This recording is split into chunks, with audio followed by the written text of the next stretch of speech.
Tanith is actively involved in clinical research and has co-authored several academic articles and was the principal investigator of the Diamond trial that we're talking about today. Tanith is the current president of the Perinatal Society of New Zealand and a steering group member of the Australasian Neonatal Dietitians Network and an executive committee member of the On Track Network, which is the New Zealand Maternal and Perinatal Clinical Trials Network. So welcome, Dr. Alexander, and thank you for joining us. Thank you for having me. And then Dr. Salas is a board-certified attending neonatologist at the Children's Hospital of Alabama and is an associate professor of pediatrics at the University of Alabama at Birmingham. He has his MD degree from the Universidad Mayor de San Andres in La Paz, Bolivia. I'm sorry if I pronounced that incorrectly. And an MS-PH degree from UAB. He completed a second pediatric residency at CHOP and a neonatology fellowship at UAB. He's an early stage investigator with expertise in randomized trials of enteral nutrition in preterm infants. His list of peer-reviewed publications includes more than 50 manuscripts, and he's also a member of multiple societies, including SPR, the Perinatal Research Society, and the American Society for Nutrition. He currently receives grant funding from NICHD and Reckitt Mead Johnson to study the effects of human milk diets on body composition outcomes in preterm infants. So also welcome, Dr. Salas. Thank you, Brian. Thanks for having me on this session about neonatal nutrition. Okay, Andrew, you want to start sharing your screen and take over? Hey, can you see my presentation slides? Not in presentation mode. Yep, that sounds great. And just for housekeeping stuff, during the presentation, only mentors and moderators are allowed to ask questions during the session. And if any audience members have any question, like always, please put in the chat and we'll go through that at the end of the session. Great, well, thank you for asking me to speak today. I'm going to be discussing the Diamond trial. This was a paper that was published in the New England Journal of Medicine in April of this year. And Dr. Alexander, who's here today, was the lead author of that paper. So first, just to discuss the background. So what do we mean by moderate and late preterm infants? So this paper defines moderate preterm infants as infants from 32 weeks up to 33 weeks and 6 days, and late preterm is 34 weeks up to 36 weeks and 6 days. These two populations are the bulk of NICU admissions. They represent around 6 to 7% of all births and 75% of preterm births. And while they are the largest group that are admitted to our NICUs, there is little evidence for the best nutritional practices for these infants. And there's also a lot of variation, both between countries and between centers from individual countries. For infants under 32 weeks who have a low birth weight, these infants likely benefit from the administration of amino acids and lipids. Very small infants have early postnatal catabolism until feeding is established, and they have a lack of energy stores, and so they require a continuous dextrose infusion to maintain normal glycemia and maintain their metabolic milieu. Starter TPN solutions for these babies are widely available now, and that allows early administration of amino acids, dextrose, and calcium to these babies, and they can be started on the first postnatal day for these infants. But for infants who are bigger than this and older than this, there's not a lot of evidence about what the best nutritional management for this is. So Dr. Alexander has previously done work looking at what the nutritional practices are for this population. So this is from a paper she published back in 2018, which was a survey of neonatologists across both Australia and New Zealand looking at their nutritional practices for moderate and late preterm infants. So here in the light gray is late preterm infants, and for moderate preterm infants is the black box. And even within these two populations, there is a lot of variation between what nutritional choices neonatologists would make. Would they start with just plain dextrose fluids? Would they offer these infants formula, donor breast milk? And what would be the nutritional choices that they would make? Things to note here is that there's very little use of TPN in the late preterm population, but much higher use in the moderate preterm population. One other question that Dr. Alexander answered in this paper was whether neonatologists would, how long would you wait just giving babies D10 before you start to introduce additional nutrition over and above 10% dextrose? And you can see again, there's a lot of variation. Typically, most respondents would wait 2 or 3 days before providing amino acid solution for this population. And there was a slightly lower tolerance for waiting for breast milk supply in the moderate preterm population than in the late preterm group. Preterm breast milk expression can be lower than for term infants in preterm infants due to delayed lactogenesis 2 in mothers. And so we need a way to bridge the gap with some other form of nutrition until we're able to establish full enteral feeds. Options for that include donor breast milk, preterm formula, or term infant formula. And it's important to have an evidence base to support best practice for this group. This again is from Dr. Alexander's paper, looking at what would influence those choices for neonatologists in Australia and New Zealand. There was a lot of hesitation around the risk of necrotizing enterocolitis to use formula in these populations, and the other large factor for this was often mothers were reluctant to use formula. And so there's a wide variety of things to consider that explains the wide variation in the absence of a strong and robust evidence base. There are a few options available for supplemental parenteral nutrition in these babies. IV dextrose is readily available, it's very cheap, and you can give it at central access without central access, and so you can run it safely via peripheral IV. But it doesn't really have anything in it except for dextrose unless you make it custom, and there is a theoretical risk of having metabolic derangements and having increased catabolism in the absence of amino acids. Whereas parental nutrition does contain all those good things, but can be very expensive. It does need to be custom made. You know, a bag of starter TPN can be in excess of $1,000, and there is a risk of extravasation injury if it's peripherally run. And there is a, you know, because it contains calcium, there's going to be fairly significant calcium burns from TPN. For enteral supplementation, there is two main options. We have formula options, and there's also the option of donor breast milk. Here in the US, donor breast milk is increasingly available, but there are issues around access to that, and so there are some restrictions to that availability. So one of the major interventions that is covered in the DIAMOND trial is looking at the taste and smell interventions. So this is not something I had come across. We don't do the smell intervention at Texas Children's, but 30% of respondents in Dr. Alexander's practice survey were routinely providing taste and smell interventions prior to starting nasogastric tube feeds. The TASTE trial was published in 2021, and it evaluated whether exposure to taste and smell of milk before each tube feed for small infants, and the TASTE trial was for infants under 29 weeks and under 1250 grams, improved growth. This trial found no improvement in weight at discharge, but there is a follow-up study of neurodevelopmental outcomes ongoing, which hasn't yet been published. Here at Texas Children's, we provide colostrum care, where we put half a cc of breast milk into an infant's cheek, and we do that regardless of gestational age, but we don't routinely provide the smell intervention. And there are a lot of well-published beneficial events of the colostrum care, but the evidence is perhaps less certain for the taste and smell, for the smell interventions. Can I just add something there, Andrew? That paper is Freddie Becker, who was a neonatologist at Auckland across the road from the Liggins Institute. And how this came about is that her husband's actually a chef, and he thought it was cruel that we're providing babies with milk straight into their guts without giving the sensory benefits of, when we eat, we smell the food, we see the food, we stimulate our metabolic processes before it just hits our gut.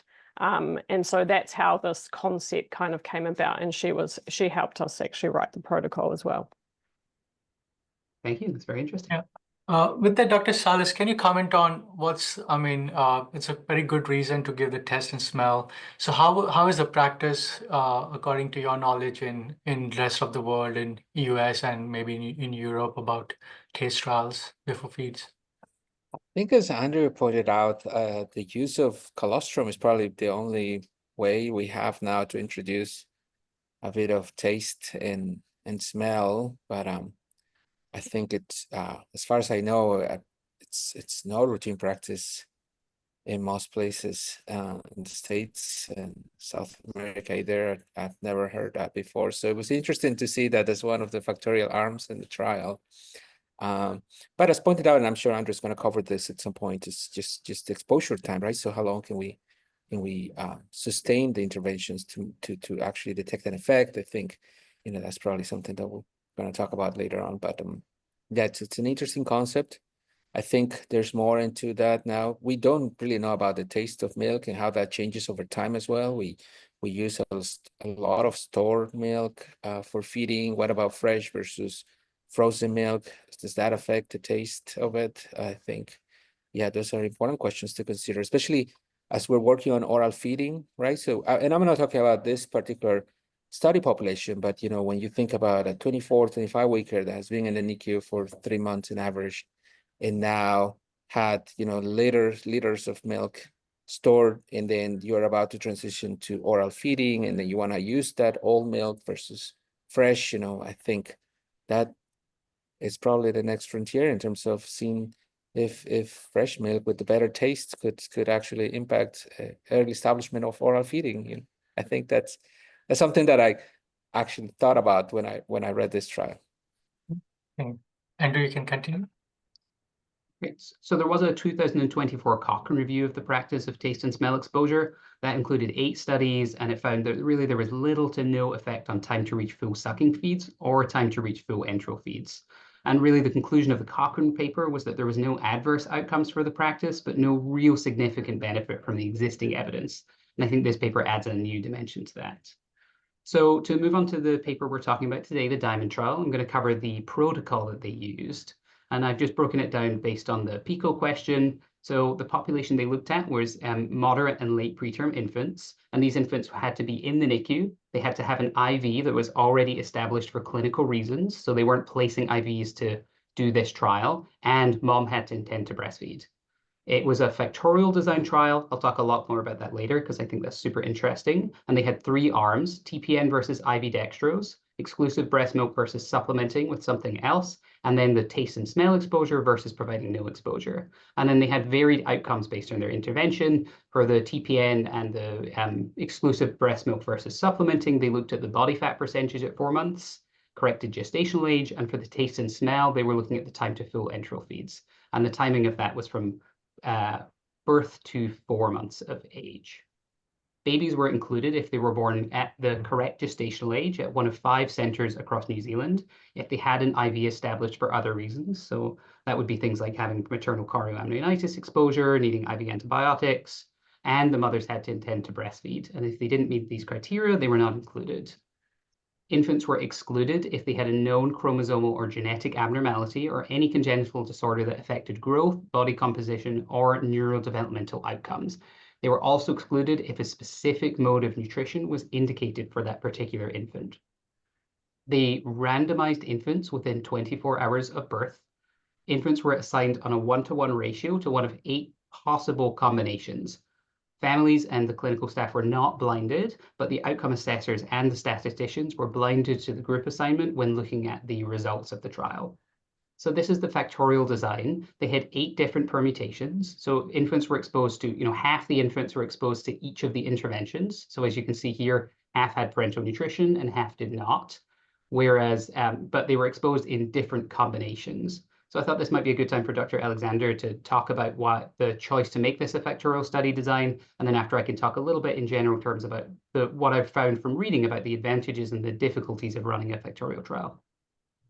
Yeah, factorial design. So we went back and forth a lot, to be honest. And our first funding application was a standard randomized controlled trial. You randomize a baby to dextrose parenteral nutritional formula. But then the hard part comes with the pragmatic nature of providing nutrition in NICU. So how would you provide formula to a 32-weeker on CPAP that is not very well? And so we debated, and then we had the statistician involved, and we decided on a factorial design because it really fits the pragmatic nature of providing nutrition to this group of babies. And it's what we would do in practice, right?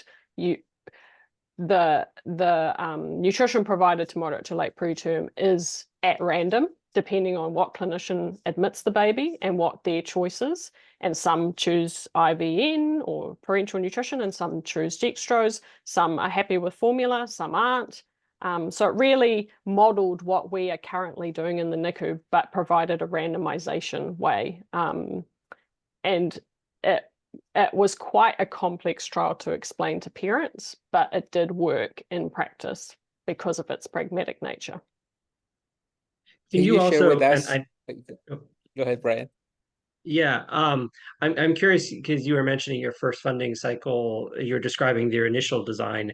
One of my other questions along the same lines is, the choice of these particular interventions. I think, Andrew, I appreciate you showing that survey data that Dr. Alexander had published earlier. And I think one of my big questions from this trial was, just even before we get into these particular interventions, are these the interventions that I really want to know about for this population? And taking a step back, one of the very first interventions would be before you even place an IV in, whether babies need an IV, and that initial feeding decision, which it sounds like is what you initially had planned, if I understood you correctly. Yeah, so that's why we decided that for the inclusion criteria, it had to be a mother who wanted to breastfeed. Because obviously if the mother wanted to formula feed, you don't, but it's that waiting period, right? So if a mother chooses to formula feed, we either give them formula depending on whether they are well enough straight away, but it's the ones that we want that we have to wait for breast milk. So in the waiting for breast milk, what nutrition option are we going to give? And it did work really well in those babies. Sorry, I forgot your first part of your question. I think the other piece of the inclusion criteria is the need for an IV, right? I think in this Yeah. population, so many of infants wouldn't necessarily need an IV, and the need for an IV might be subjective depending on your decision of how to feed them. And you'll see, I'm assuming that we see the consort diagram, and you'll see in the consort diagram the exclusions, and I think from memory, I hope that you'll show the consort, Andrew, is that of the 1,000 babies that didn't meet the inclusion criteria, I think about 40% didn't get IVs. So there were a huge proportion of babies that the clinicians just felt that it wasn't appropriate to place an IV. So that's mostly your late pretermers who's self-ventilating, who really are just admitted to the unit, because I'm not sure what your criteria are in America, but in New Zealand, the maternity ward won't take a baby who's less than 35 weeks and less than 2 kilos. Similar in many places. I think, Ariel, you had a comment. Yes. I wanted to comment on the design. Factorial design sounds attractive. You can test 2 interventions at the same time in one trial. One of the big issues, and usually where things go nowhere with the factorial design, is the sample size, right? Because usually statisticians get pretty concerned about it.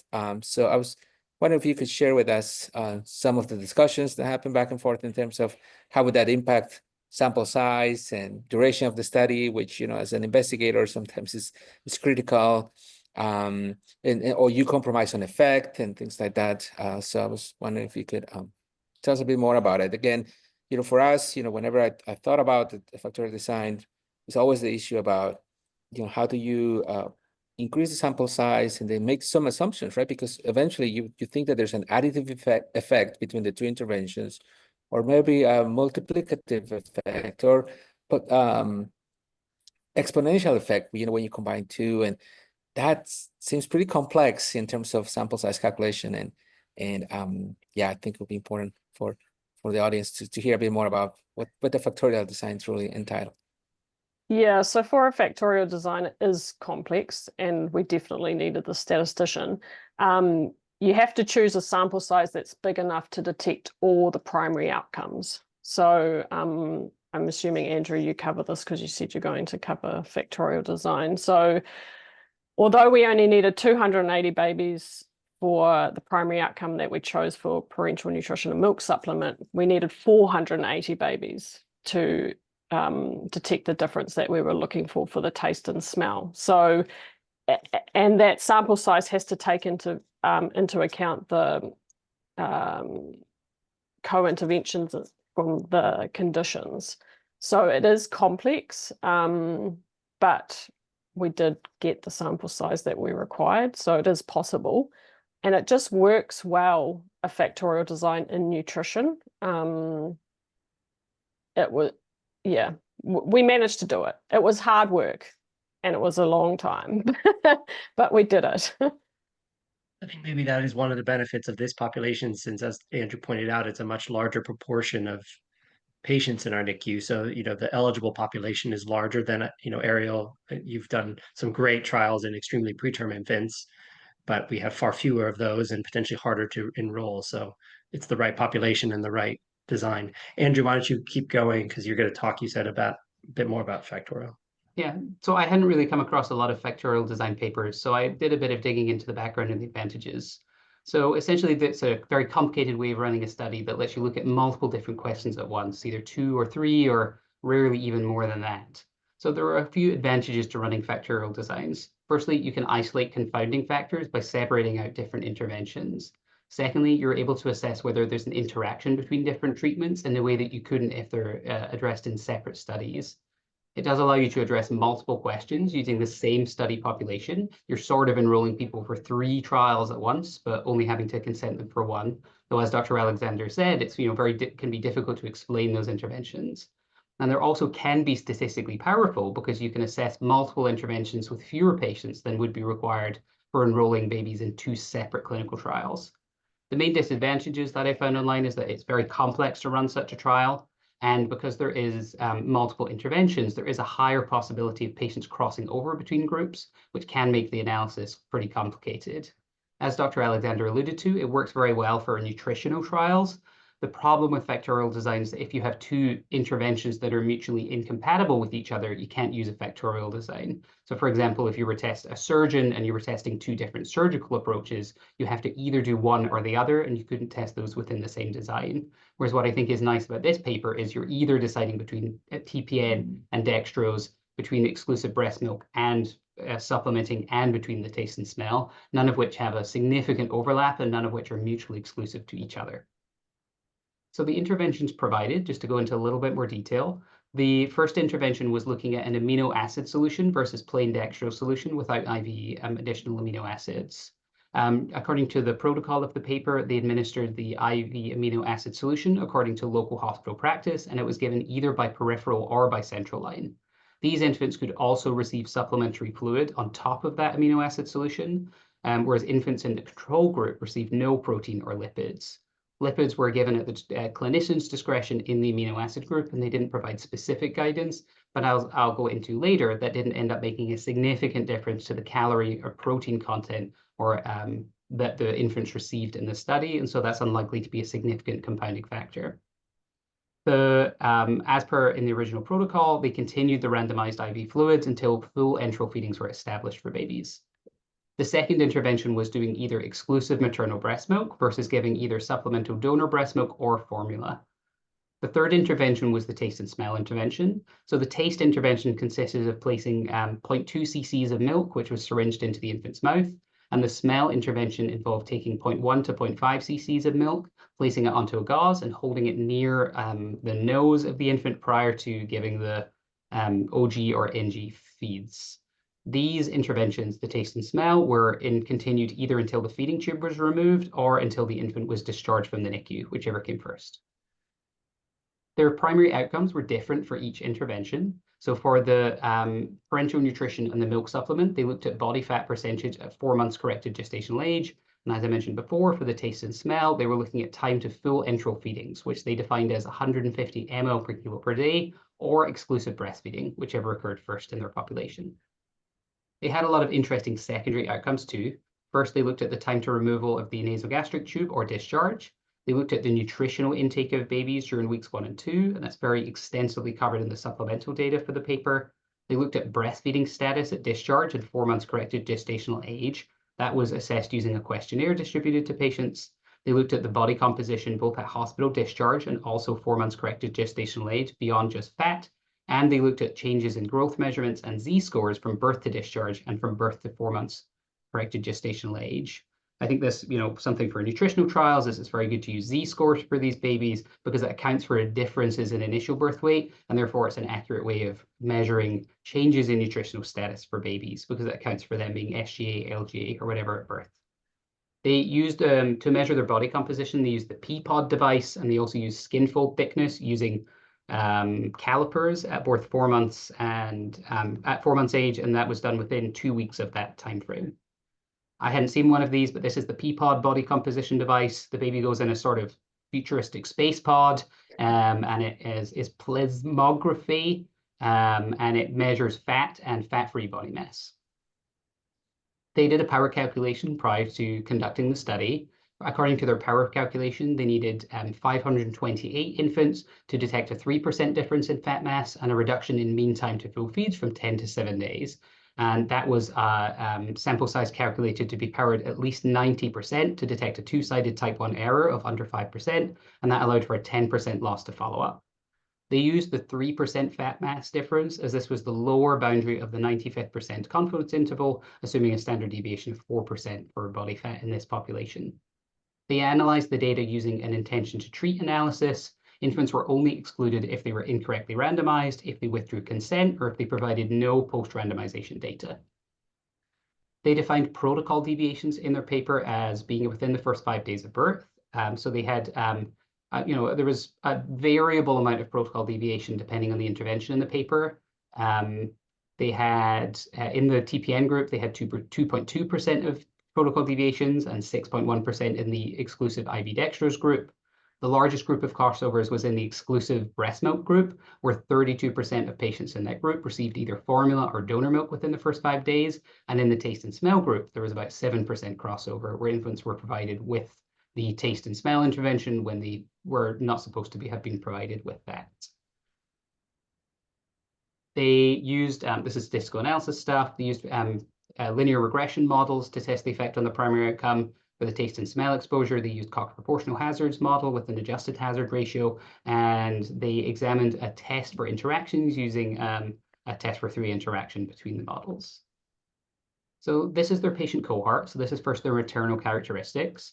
And there's no p-values represented here, as this was a randomized trial. So this is a good point for me as a trainee. And so essentially the similarities of the group shows that their randomization was successful and there was no bias in their particular randomization. What is useful here is that you can see they have a wide mix of patients in different socioeconomic statuses. And so they were able to represent groups who had a higher risk of preterm birth. And so this was fairly representative of the NICU population. But there were no significant differences between the different groups. They had successful randomization of mothers. In terms of the infant characteristics, they had similar numbers of infants in both the moderate and the late preterm group.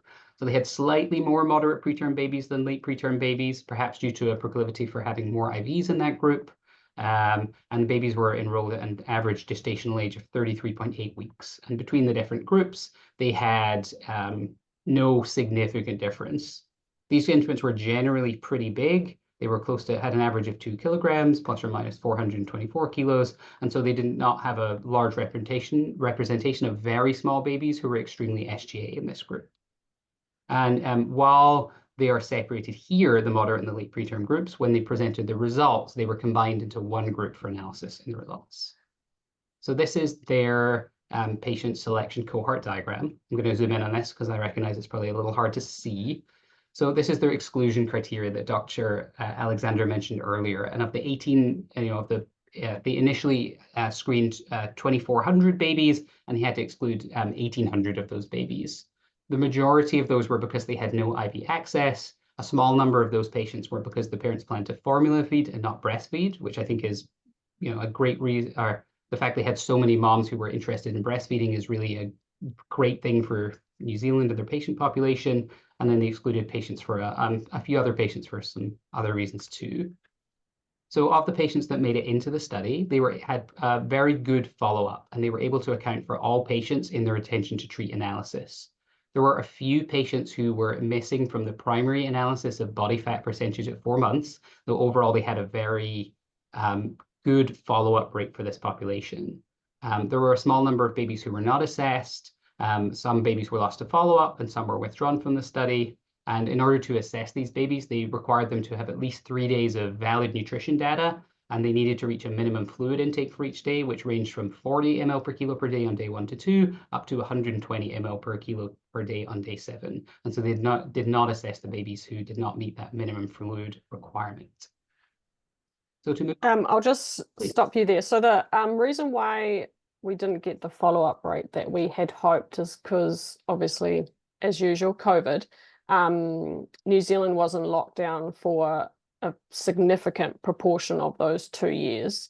And that meant that the Peapod machine was located in the hospital. So at some points we weren't allowed anyone in the hospital other than the patient. Obviously the mum could go, but to come back to the hospital at 4 months corrected age created huge issues. And that's why a lot of them ended up being home visits rather than being able to get them in to be measured in the Peapod, is basically because of lockdowns and COVID. I still think that's an extraordinarily good follow-up rate given the global circumstances at the time. And so it didn't appear to affect your results significantly. So this is a summary of their results. The New England Journal of Medicine produces these great summary of these results. And essentially the big conclusion is that none of the interventions seem to affect the primary outcome for either paper and for either outcome. So for the dextrose versus amino acids and for the supplementary milk versus no supplementary milk, there was no change in the body fat percentage at 4 months corrected age. And then the taste and smell intervention did not appear to increase the time to full enteral feeds for these babies. This is a slightly more detailed breakdown of the body composition. I know it's a lot of data, but again, it essentially just shows that there was not a significant difference between the two groups.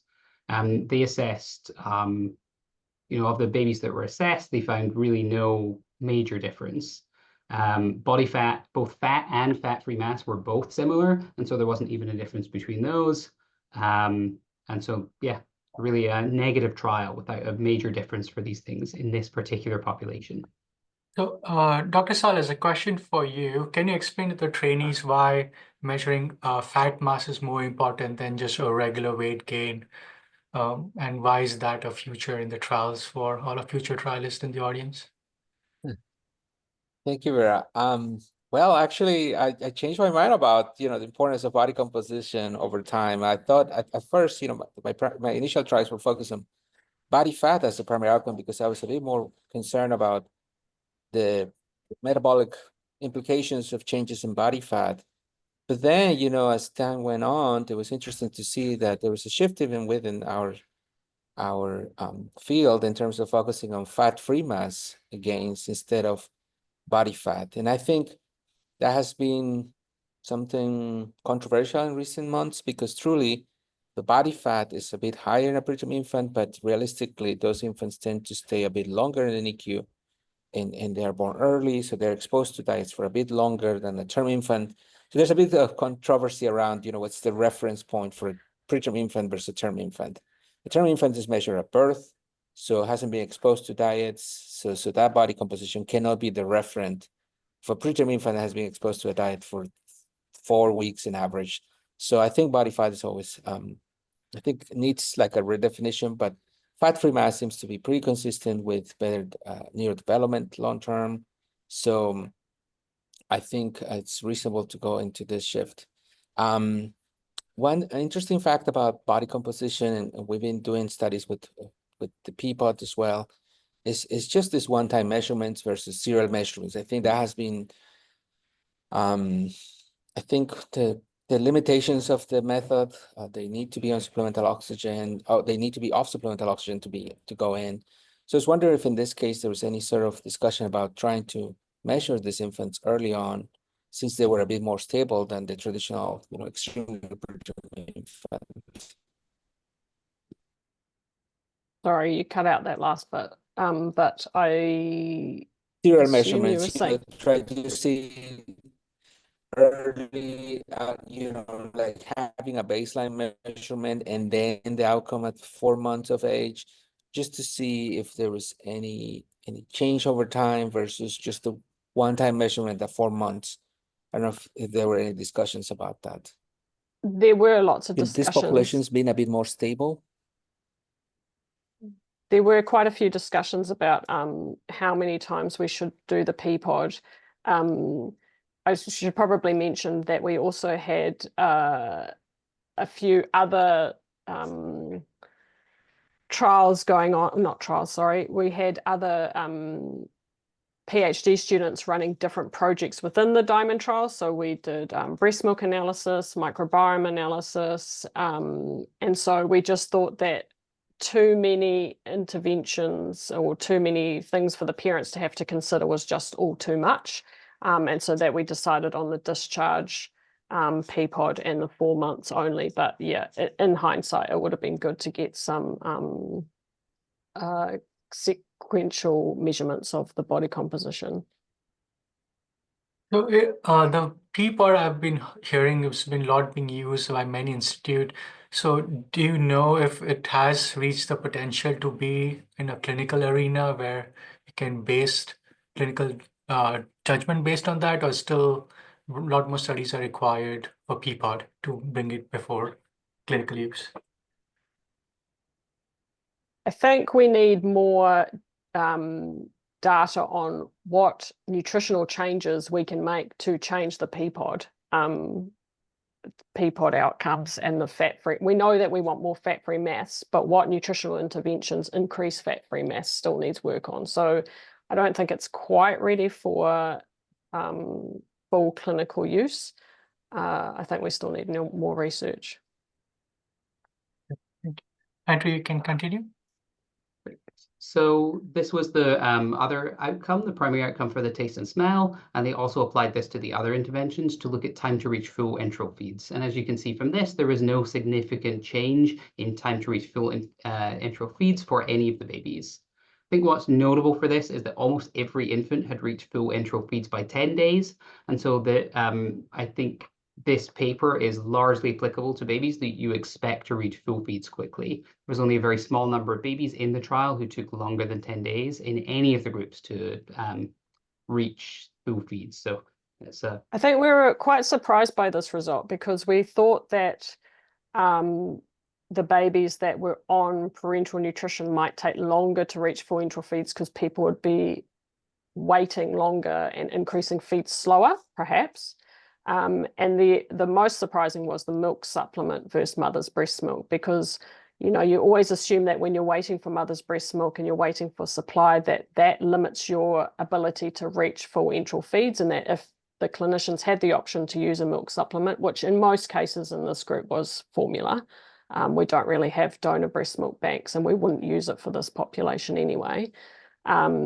So that was quite surprising, and it goes on to what we discuss in our conclusion, that prior to the Diamond trial, on our ward rounds most often, these babies would quite often be given formula because the thought was that they got to full enteral feeds faster, which means the IV got out and they could be discharged back to their mothers quicker.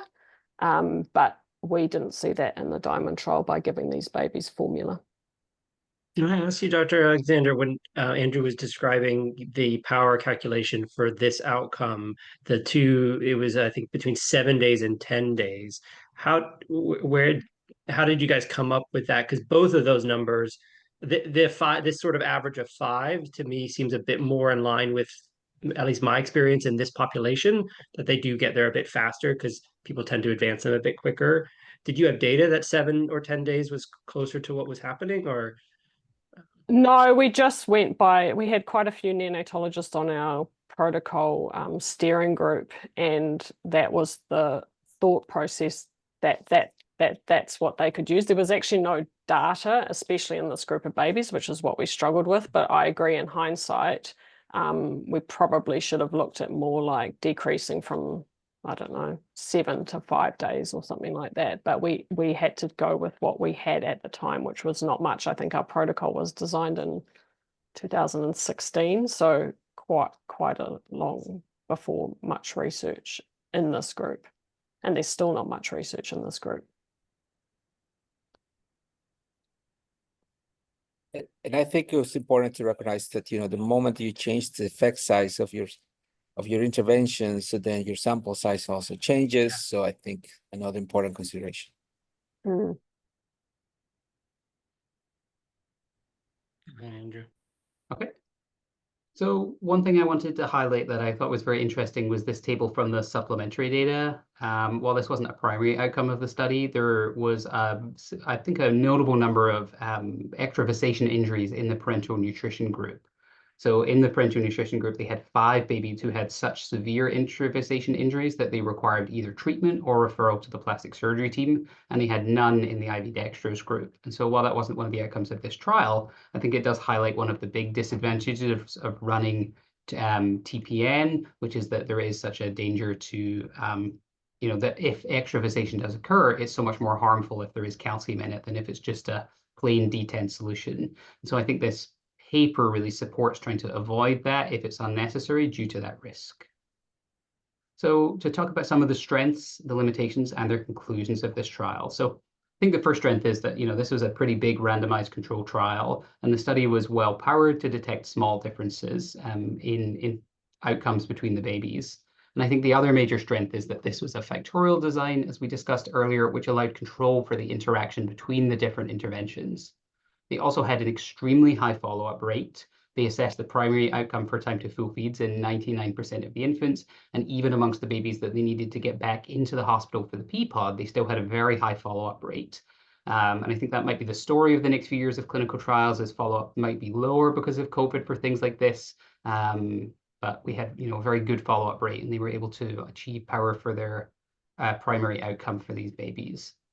There were a few limitations to the trial. So firstly, that this trial had a fairly limited, fairly narrow population, in that the mom had to be wanting to breastfeed, and the baby also had to have an IV originally. So I think, as Brian alluded to, it doesn't answer the question of what do you do about the babies that don't have an IV. So I think there is still more work to be done. And I'll talk a little bit about some of the work coming from other places, looking at whether you need to do IV fluids at all in this group. Secondly, there was a high percentage of protocol deviations, especially in the exclusive breast milk group. This would bias them towards not finding a difference between the two groups, and it was, highest in that group.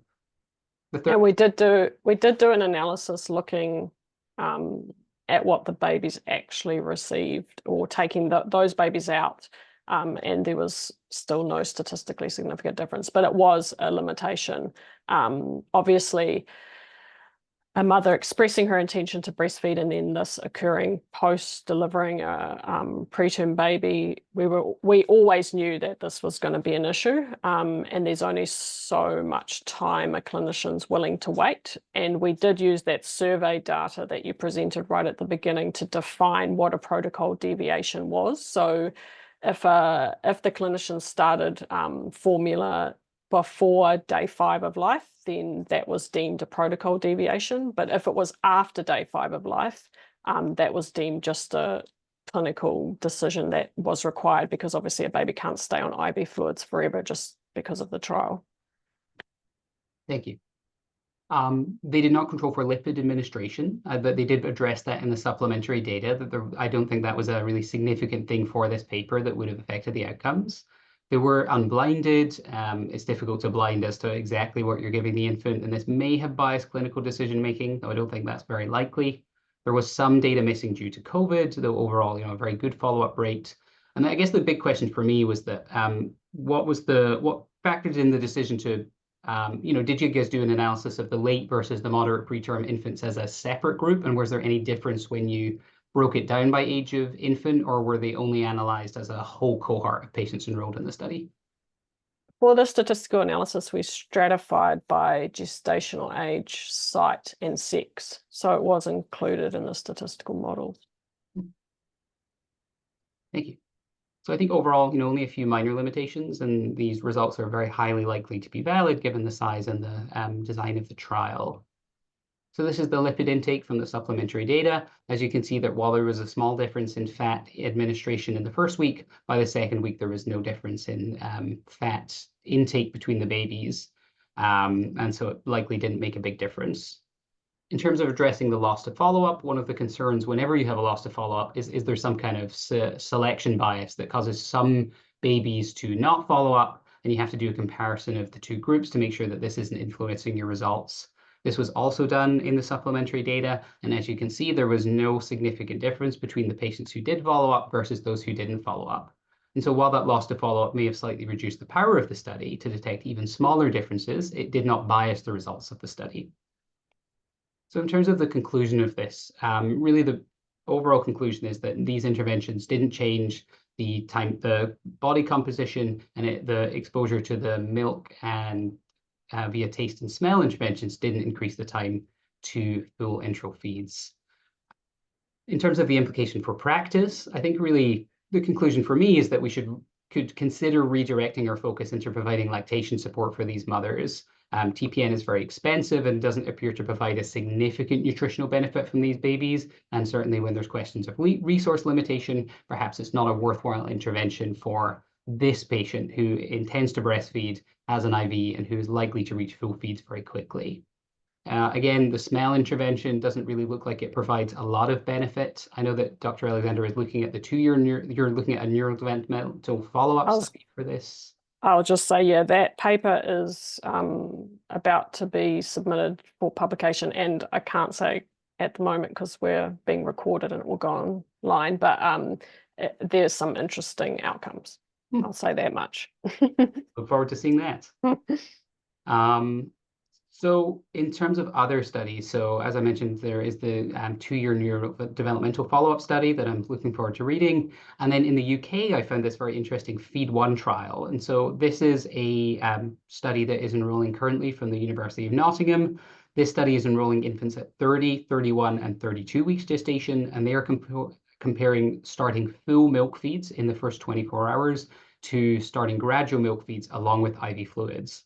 Their primary outcome is going to be length of hospital stay, but they're also looking at secondary outcomes of sepsis, neck, and growth, among some other things. And they're looking to enroll around 2,000 infants into their study. And so there may be a day where we don't, depending on the results of the study, where we don't use IV dextrose even for these babies. We just start with milk feeds there.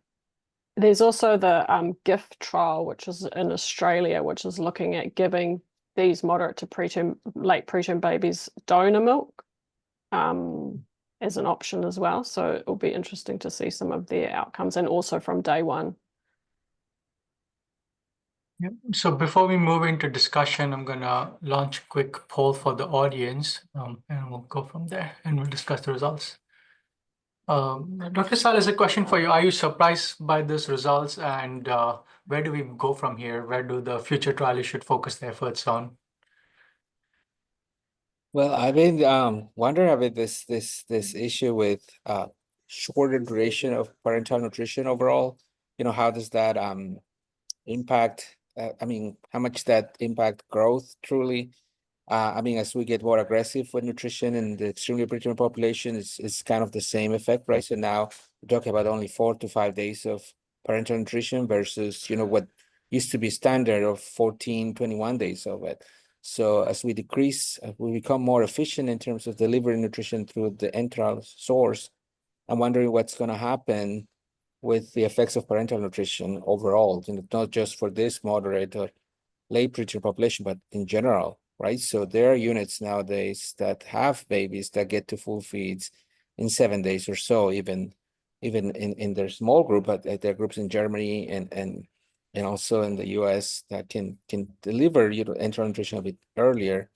And same with now these new trials, Feed1. We also have one in Birmingham looking at early feeding. So I think parentals, even though the numbers don't add up, they seem to be less relevant than what we can deliver enterally. And I think that should be the focus. So I like the conclusion, one of the slides, talking about what can we do to deliver more maternal milk to these infants earlier, or whether donor milk is the bridge. I think that's our preference nowadays. We do think that while we wait for mom to produce more milk, we don't see any negative side of providing donor milk. We have some preliminary data suggesting that will not impact their breastfeeding rates at discharge.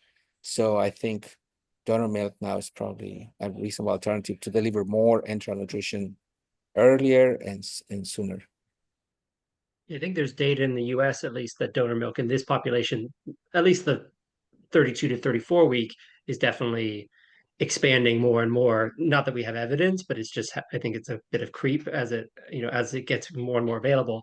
But I think, Dr. Alexander, you pointed out when you had kind of alluded to the take homes that people took from this in New Zealand, if you look at the feeding, you're supplementing mom's milk versus not supplementing mom's milk. I agree. I think if I was going to bet on which was going to make the biggest difference, that would be it.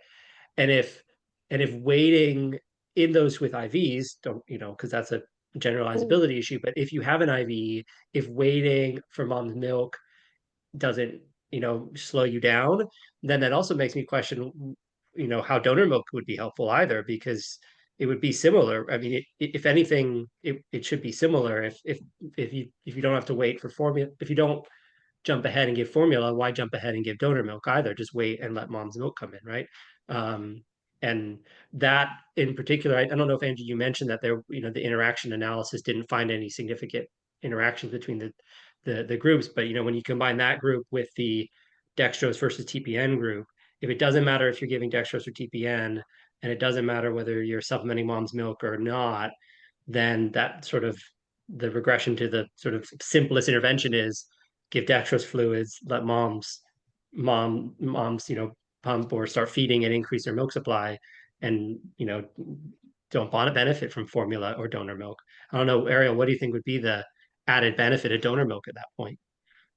I think something that we tested recently in our unit of IV shortages, right? So we all got those notifications that there was less IV and for babies up to 34 weeks, just for the goal of not using any IV on them. And it's certainly a very efficient way to decrease the use and of IV fluids in general. And again, we don't have data from last week. This has been happening over the past 4 months for October, November. So we haven't seen what has happened to breastfeeding rates in those specific since then. But based on what we know from previous months, we don't think that's probably going to change the breastfeeding rates in that group. So I think it's again, if you really want to limit the use of IVs, I think it's important. Now, I think limiting IVs is not just nutrition-wise, it changes the perspective of the caregivers in terms of how sick a baby is.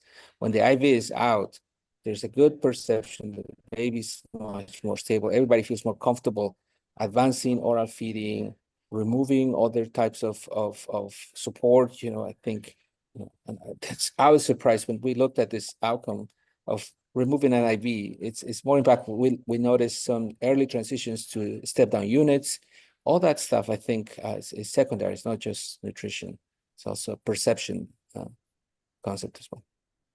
I'll add, Go ahead. Brian, that it definitely has changed practice in New Zealand. We are much more willing to just hang dextrose.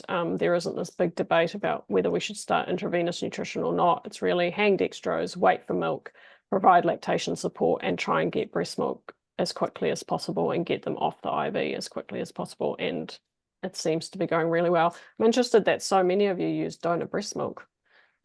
We don't have that luxury for this group of babies. So the GIF trial will probably be quite interesting to all of you once those results come out. Yeah, as pointed out, the post results are pretty interesting, especially for the late preterm infants. About 60% go for donor breast milk, especially given the neck rate incidence is pretty low in this population. So I don't know how the latest lawsuits happening around has influenced the decision of giving donor breast milk rather than an evidence-based approach for it. So certainly something still left to be studied about benefits of donor milk in this population. Do Mm. you pay for donor breast milk per unit, or how does it work? Hospitals pay for it. It's an advocacy issue at the state level and national level in terms of reimbursement for it. But it's often a budgetary thing from a hospital standpoint. Yeah, I think the train has left the station and donor milk is going to be here to stay, whether we have evidence or not, just like many things in medicine.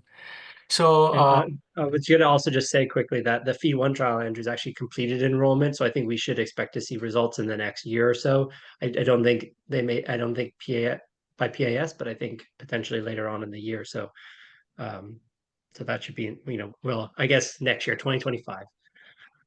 that's good. It's interesting to know that a decent amount of institute also do taste and smell prior to NGOG feed, so it's not something which has been done only on the other side of the pond. That's reassuring. So I think any more questions, anyone? I think we're right on time. I think that's it. And Dr. Alexander, it's an amazing study to have such a good follow-up and on a topic which not many people want to tackle, and a very ingenious design of addressing this question. Very helpful, and obviously a lot of this trial also raises a lot of questions for the future trialists where to go from there. So very grateful for you to done this trial and for you to come and talk to us about this trial. And Dr. Salas, as again, we'll very grateful to have you joining us all the way from Europe on your vacation. So thank you so much. And I know we'll keep hearing from you more about this feeding trials in the future, and hopefully you'll come back for our future sessions again. Thank you everyone for coming. We'll be taking a break for the next couple months, and then we'll be back again with another blockbuster set of trials to discuss. All of you have happy holidays. Thank you so much. Andrew, excellent job. Thank you. Yeah, thank you, Andrew. Well done. Thank you, everyone. Happy holidays.